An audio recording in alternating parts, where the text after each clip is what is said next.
From News 19, I'm meteorologist Daniel Bonds. The activity in the tropics certainly has increased over the past few days. At this point, we've had 7 named storms and 1 unnamed storm. That unnamed storm occurred early in the year in January. On average, at this point in August, we would expect 4 named storms and 1 hurricane. And here's the forecast from NOAA that came out a couple of weeks ago.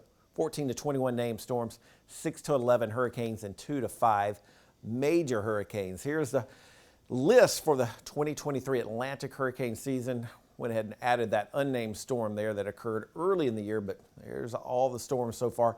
Don was the only hurricane so far this season. Here's kind of the map of all the storms we've had, all 8 of them, named and unnamed. This is the unnamed storm that one occurred early in the year in January, and you see the other ones out there. But we are continuing to track the tropics. It's pretty busy out there. You'll notice 5 areas we're watching. We're watching 3 named storms right now and 3 other areas that we're paying close attention to. Here is Tropical Storm Franklin, is expected to impact the island Hispaniola and probably going to bring some rain to Puerto Rico and then kind of turn more towards the north and eventually towards the northeast, possibly becoming our 2nd hurricane of the season. This is Tropical Storm Gert, is kind of forecasted to diminish basically maybe as early as today and then kind of lose all of its tropical characteristics. We're also watching Tropical Storm Emily. It's expected to decrease in strength and move more towards eventually the northeast, but you'll notice it is not expected to gain much in the way of strength. Matter of fact, it's expected to weaken. We're also watching this area off the western coast of Africa.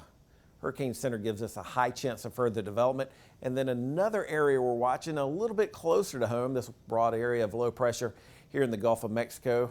Hurricane Center gives this one also a high chance of further development. Now the spaghetti models on this shows it's going to move generally towards the Gulf Coast, or at least the western Gulf Coast here, over towards parts of Texas and or Mexico. And so it is going to bring rain to that area regardless of development, but we'll continue to track the tropics as hurricane season is a very long season. It officially ends November 30th.